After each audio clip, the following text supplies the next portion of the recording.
السلام علیکم ورحمۃ اللہ وبرکاتہ، کیسے ہیں آپ؟ امید کرتا ہوں خیریت سے ہوں گے۔ آج کا جو ہمارا ٹاپک ہے آپ نے ہم نے دیکھ لیا ہوگا، آپ کا گھر کہاں ہے۔ عموماً انسان دنیا میں رہتے بہت اچھا گھر بناتا ہے اور اس میں رہتا بھی ہے، لیکن اس میں رہنے کی مدت کوئی نہیں جانتا کہ اس گھر میں ہمیں کتنے سال رہنا ہے یا کتنے مہینے رہنا ہے۔ گرمی سردی سب برداشت کرتا ہے، اور جب جیسے ہی اس کو رہنا ہوتا ہے، جو اس کا جو ہے معیار ہوتا ہے، جو اس کی پلاننگ ہوتی ہے، وہ اپنے گھر میں سارا سامان دیتا ہے۔ گرمی اگر ہوتی ہے تو پنکھا، کولر، اور زیادہ اللہ پاک نے دیا ہے تو اے سی بھی لگا لیتا ہے اور اپنی زندگی کو گزارتا ہے، کیونکہ گھر میں اس کو رہنا ہے۔ اب اس گھر میں پانی کی بھی سویدھا ہوتی ہے، پانی کا بھی اہتمام کیا جاتا ہے، بجلی کا بھی اہتمام کیا جاتا ہے۔ ہر الغرض جو اس گھر میں ضروری ہوتا ہے وہ ہر کام کیا جاتا ہے، اور اس گھر کو اپنے لیے تیار کیا جاتا ہے تاکہ اس میں کچھ سال، 50 سال، 60 سال، جو اللہ پاک کی مرضی ہو اتنے سال بندہ زندگی اپنی گزار سکے اور اپنے آپ کو سکون دے سکے۔ رات کو نیند نہیں آتی، گرمی لگتی ہے تو اے سی چلا لیتا ہے، کولر چلا لیتا ہے، پنکھا چلا لیتا ہے۔ عموماً یہ دنیاوی گھر کا ایک معاملہ ہے کہ انسان اس گھر کو تیار کرتا ہے، لیکن پیارے اسلامی بھائیوں، ایک گھر اور ہے جس کو ہمیں تیار کرنا ہے، اور اس کی طرف شاید ہماری عموماً فکر نہیں ہے، کیونکہ اس گھر کو تیار کرنے کے لیے آپ کو کام نہیں کرنا ہے، کہیں مزدوری نہیں کرنی ہے، اچھی ٹیلس نہیں لانی ہے، اچھا پتھر نہیں لانا ہے، اچھا سیمنٹ نہیں لانا ہے۔ اس گھر کو تیار کرنے کے لیے آپ کو نیک اعمال کرنے ہیں، اور اس گھر کا نام ہے قبر، اور وہ ہے قبرستان میں۔ اس گھر کی تیاری کے لیے ہمیں بہت ساری کوششیں کرنا پڑیں گی، اور کرنے والوں کے لیے وہ کوششیں آسان ہو جاتی ہیں، اللہ تبارک و تعالیٰ ان کے لیے آسان کر دیتا ہے، لیکن جو اس سے غافل ہیں ان کے لیے بڑی دشواری کا سامنا ان کے سامنے کھڑا ہوا ہے۔ یعنی بہت ساری دشواریاں ان کو جھیلنا پڑے گی دنیا سے جانے کے بعد۔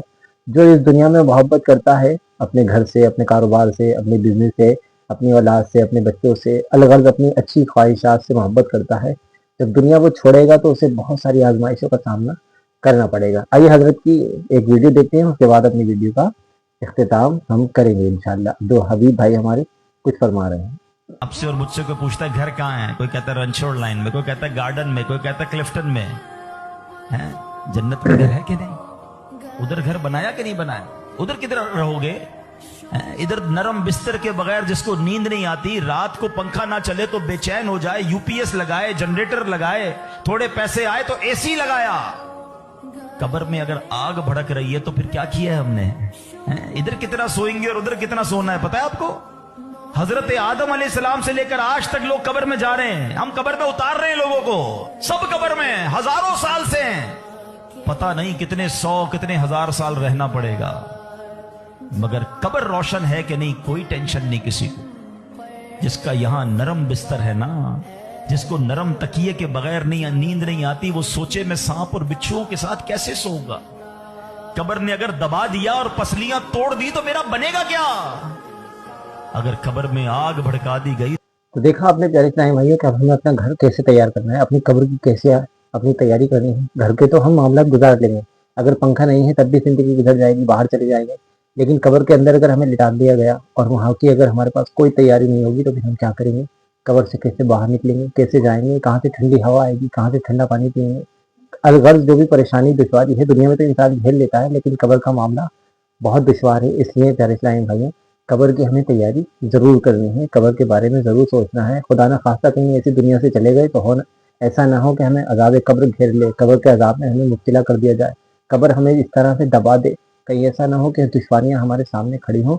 اس سے پہلے عقل مند وہی ہے، اللہ کے رسول صلی اللہ علیہ وسلم نے فرمایا، جب موت سے پہلے اپنی موت کی تیاری کر لے۔ اللہ تبارک و تعالیٰ ہمیں اپنی قبر و آخرت کی تیاری کرنے کی توفیق عطا فرمائے۔ دنیا کمائیے، گھر بنائیے، لیکن سب سے پہلے آخرت کے بارے میں سوچیے۔ اگر قبر میں اکیلا میں پڑا ہوں گا تو میری کون وہاں پر مدد کرے گا؟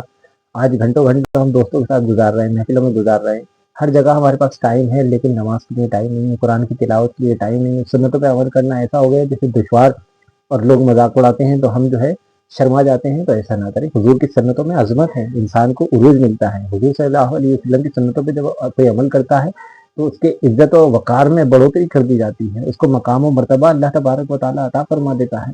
تو سنتوں سے دور نہ بھاگیے، بلکہ سنتوں پہ عمل کیجیے تاکہ دنیا میں بھی اور آخرت میں بھی اللہ تبارک و تعالیٰ ہم سب کو کامیابی عطا فرمائے۔ السلام علیکم ورحمۃ اللہ وبرکاتہ۔